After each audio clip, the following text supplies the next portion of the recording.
Hi, my name is David Chace. I'm an illustrator and a researcher. I draw alien beings based on people's alien encounter experiences. So I work with abductees, experiencers, contactees, and I talk to them about their experiences of alien visitation or abduction or contact. I work with people who have reported alien encounter experiences, and I do drawings of the aliens that they describe. I got involved in this basically in the early 90s when I started attending meetings of the UFO Contact Center International, hosted by Eileen Garut in Federal Way, and I started meeting experiencers. My primary interest is really in the reptilian type of alien that people describe, which is said to resemble a lizard or a snake, or sometimes a dinosaur or a crocodile, but it has basically reptilian features. And for me, that goes back to my childhood when I used to be fascinated in kindergarten. I was fascinated with dinosaurs. And I always loved dinosaurs from the time I first learned about them.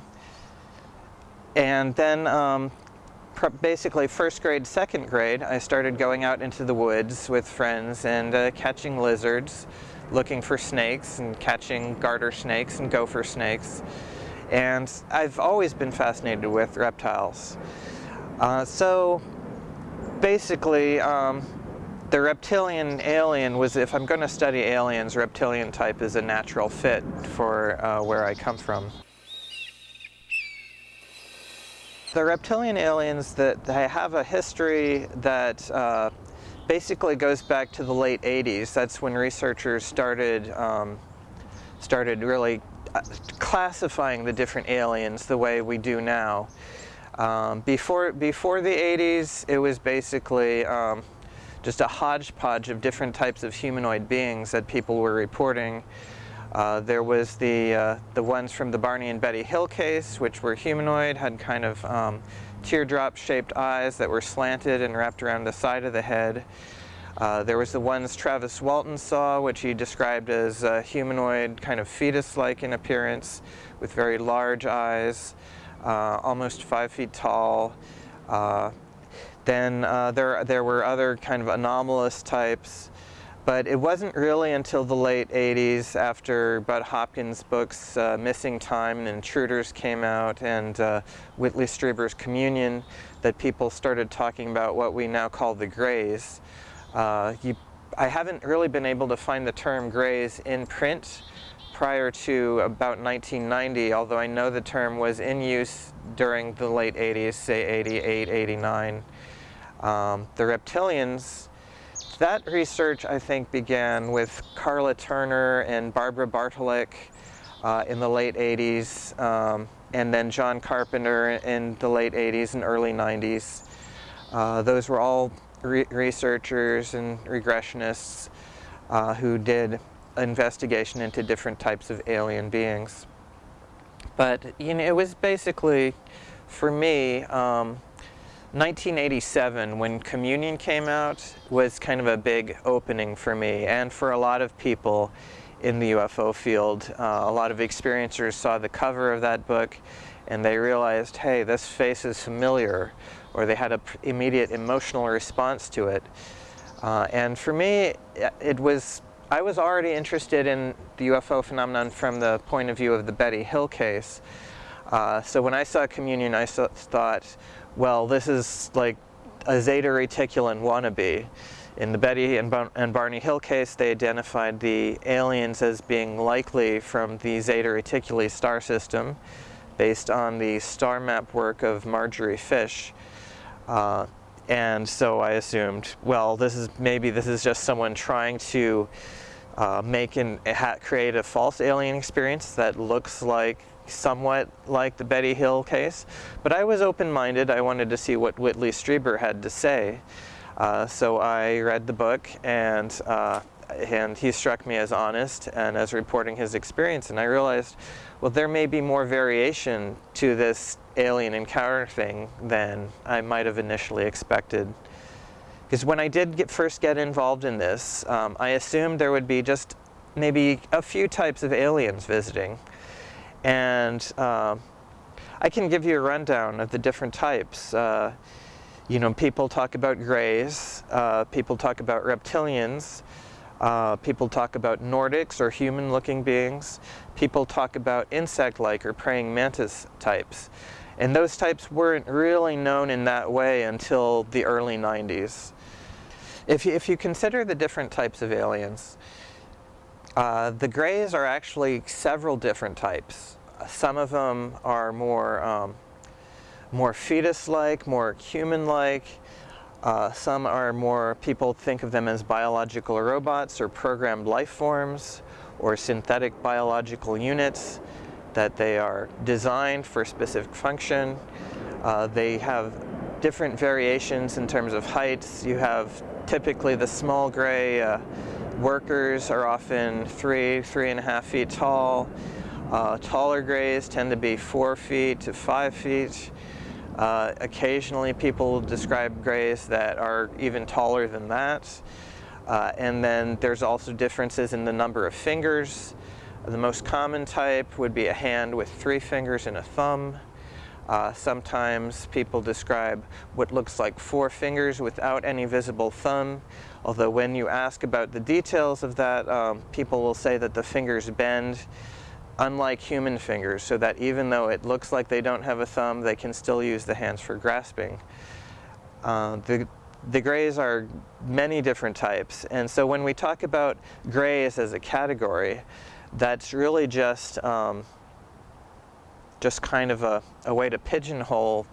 It's really a huge category of different types of beings. Reptilians are also quite varied, although I can give you a description of a typical reptilian. I think the typical reptilian being is about 7 feet tall. The common description is a very muscular being, well-defined musculature. People often describe a couple of thick cords or tendons on the neck, often a very muscular neck. So the reptilians are very muscular. The average reptilian, of course there are variations. There's a being named Zatar, and that is, often people get names. And in this case, this being was described Zatar. The woman was meditating, and she'd seen UFOs near her house before, you know, looking up into the sky at night. But in this particular case, she was meditating, and she's had the sudden impression of gecko eyes staring into her eyes. She described it as eyes like a gecko lizard, and kind of amber-colored iris that filled pretty much the entire eyeball, and these vertical pupils, and the name Zatar came to her. So people do get names sometimes, particularly from the reptilians. I find often the reptilians will give people a name, not always, and sometimes people have to come up with a nickname for the being. But Zatar is different from the average reptilian in that Zatar has a more lean build, very slender, graceful. He looks almost like a reptilian gray hybrid in some respects, but he still has the pronounced tendons on the neck, kind of a bony ridge that runs down the forehead, which is fairly subtle but still noticeable.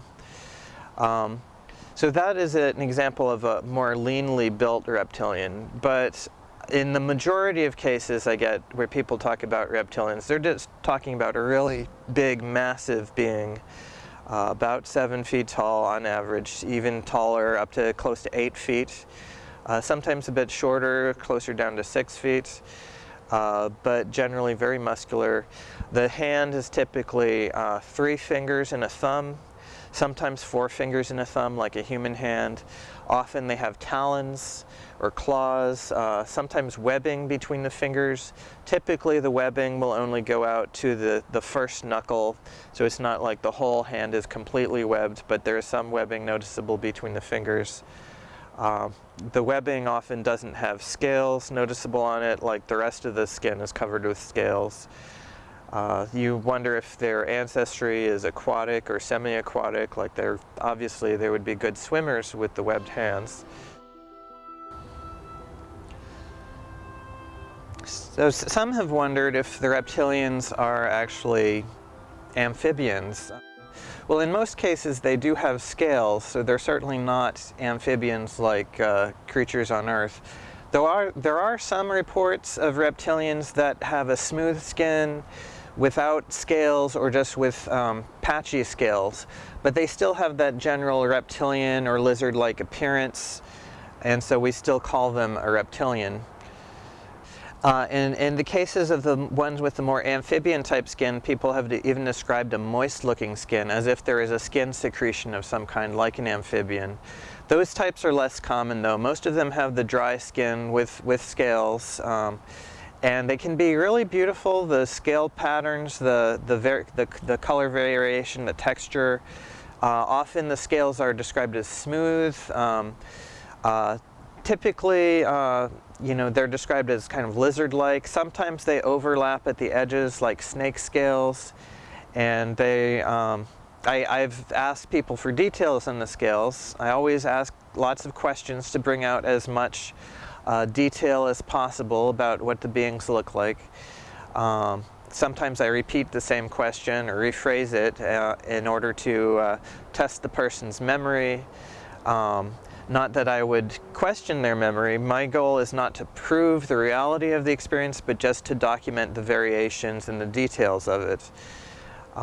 You know, the experience is what it is, and I have to adapt my investigative strategy to work with that. It's very hard for those who want to prove that the beings exist, and you would work with physical evidence, and certainly people have had scratch marks or bruises on their body as a result of encounters with some of these beings, but it's very hard to prove medically that that was caused by being touched by a reptilian or something like that. My goal is to just document all the descriptive variation, determine what the beings look like, try to classify the aliens according to the different types. The reptilians are quite beautiful in terms of, some people describe them as ugly. I guess it all depends on how you feel about reptiles. I've always loved reptiles, and the way people describe them to me is beautiful. In some cases, the reptilian types do have a tail. The tail can be either just a short stubby tail, or it can be longer, like maybe a couple of feet long, or it can be almost touching the ground. It can be a very long tail, although usually they carry the tail in a more dignified manner where they hold it above the ground rather than actually dragging it. Not all reptilians have a tail, but they do also, not only do they have that variation as far as a tail or not a tail, but they also sometimes have different kinds of chest coverings. Often people will describe the chest as basically the same type of scales that they have over the rest of the body. In some cases, though, people describe something that resembles a turtle shell, or what would be called a plastron, or you could call it a carapace or a breastplate, but it's like a natural armor which covers the chest, and it looks very tough, like it would protect the chest from you know, any kind of impacts or aggression. And it is said that the reptilians are of warrior ancestry. And then in some cases they have a chest that's covered with wide horizontal scales, ventral scales or scutes, which would be similar to what you see on the belly of a typical colubrid snake, like even a familiar garter snake. They have those wider scales that go across the chest. In the case of the ones with the armor on the chest, often it will grade towards maybe smoother, kind of flatter, softer scales down lower on the abdomen, or it might cut off sharply where it's just a very hard piece, single piece over the chest, and then and it just like down as you get near the waist, it just there's the edge of it, and then it goes back to the normal skin. The reptilians do not have external genitals. People are always interested in this, but typically the genitals are stored within a pouch or a slit of some kind that opens up when needed. In the early 90s, John Carpenter described, in documenting, and Linda Moulton Howe to some degree also talked about the Reptilians, both well-known researchers in the field of alien abduction. They talked about situations where people reported being raped by the Reptilians. And while those situations do occur, I've talked to people who've had that experience, and it is real and it is traumatic and it does leave the physical marks. There are also a large number of cases where people have had positive or neutral experiences with the Reptilians, and not every sexual encounter with the reptilian is rape. In fact, sometimes it is lovemaking. And the Reptilians, they're telepathic. They can communicate extreme love to a person. The interactions with the Reptilians are not always sexual, although, that is something people often talk about. But that's really just kind of a side issue. They can be teachers. They can be kind of partners, protectors. That people have a lot of different sorts of interactions with the Reptilians. They do feel often that these beings are their family, that perhaps the experiencer comes from the same soul group as a reptilian, like this is perhaps even a soulmate, someone they've known in other lives. And then you get into this whole issue of, is there reincarnation? Do we have past lives, future lives, parallel lives? And this is an important aspect of the alien encounter phenomenon, and I think it is something that has to be acknowledged as an experience that people have. Even during the 90s, when Dan Wright was doing the abduction transcription project with MUFON, he discovered 5 themes that were common across cases, and one of those themes was this sense of an alien connection, which is described in various ways, but sometimes the beings will tell people that you are one of us. Now certainly you have to consider the possibility whether the beings are just saying this as kind of a ruse to get the person to go along with them. But I've talked to so many people now who not only have been told that, but feel it deeply, and through their own dreams and coming to recognition of their past lives, they realize that yes, they are working with these beings on some other level. So people do experience an alien connection. The term starseed is often used. People feel that they are part of the same soul group as some of the alien beings, UFO occupants, extraterrestrials, whatever you wish to call them.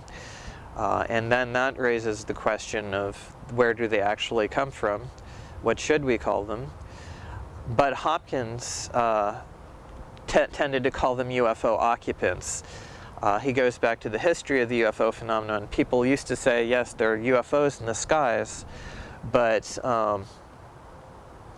is there anyone on board? And for the longest time, back during the 60s, UFO investigators did not really want to acknowledge that, yes, there were actually beings flying these craft and people could be taken aboard and interact with these beings. I think it smacked of the contactee movement, which a lot of the researchers at that time wanted to distance themselves from because of some of the extraordinary claims that had been made about visitors from Venus and so forth. But there are definitely UFO occupants. Now we can call them aliens. That's kind of the term I prefer because it's generic. It doesn't really say where they come from. They could include, under the concept of aliens, you could also include interdimensional beings, beings from parallel realities. The concept of an alien, for me, the way I use it, it includes beings from other dimensions, parallel realities. It could include time travelers and extraterrestrials who came from some other star system. So I prefer the term aliens. Some people prefer extraterrestrials because it makes the being sound maybe less foreign than if you call them aliens. So a lot of the way people use these terms depends on how we feel about the beings, because the terms have connotations as well as denotations. Now this gets to the point of whether of what people believe. And when you're interviewing someone who's had a contact experience, whether you call that person an abductee, an experiencer, a contactee, you want to get to what their experience was, what it was they saw, what it was they felt, even what they smelt, what they heard. Go through the senses of what they sense. If they're describing an experience on board a craft, go through each of the senses of what they sensed while they were on the craft.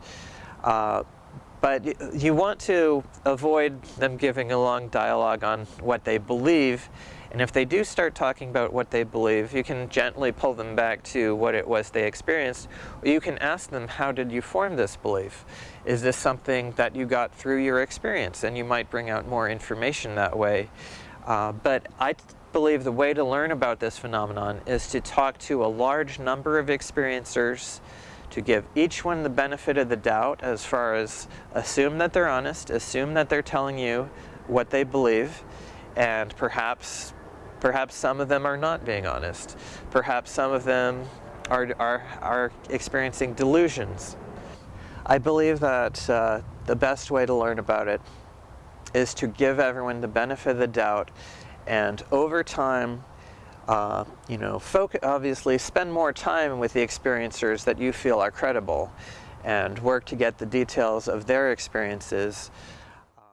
And of course, not only the details, but the context in which each experience occurred, so that the date, the time, where they were, how this experience fits into their lives, because you can learn a lot about how the phenomenon operates, how it functions, the rules that the UFO occupants tend to follow, because there are patterns, there are commonalities that go across many people's experiences. So you want to learn about those patterns, and in a sense that is the evidence, even if you're not working at documenting every scar and bruise and scoop mark that someone has, or if they've seen a alien handprint on a mirror, or alien finger marks in the dust on a cabinet or something, because people do sometimes have those kinds of evidence. Basically, the evidence that I'm interested in is the anecdotal evidence, and that is evidence. It is testimony that would not exist without some stimulus, something causing it. We don't know what the source is, you can't prove that, but it is important to consider that there is some experience, some stimulus, something that left an emotional impact, and that left an experience. So it comes down to signal and noise. If you work with a lot of experiencers, spend more time with the ones who have interesting experiences and seem credible, then over time the signal of the genuine contact experience, abduction experience, whatever the experience is, will kind of come out, and the noise will be left in the background. So basically, we have greys, reptilians, insectoids, typically the praying mantis type, and the Nordics. The Nordics, we call them Nordics because they have Scandinavian features, you could say, kind of chiseled features and often blonde hair, and they look human. Although people do describe something different about the eyes. And those are the main types, and there are several other less common types that are reported, including beings of light and stocky blue beings. But and among those types there are many variations. But those are the main types of visitors, and it is there's definitely something there. There's definitely something these people are experiencing, and it's affecting them emotionally, and it is leaving physical marks and missing time experiences, and they're seeing objects, balls of light floating through the home, UFOs. There's a phenomenon here that's definitely worthy of investigation by whatever means and resources we can bring to bear on it.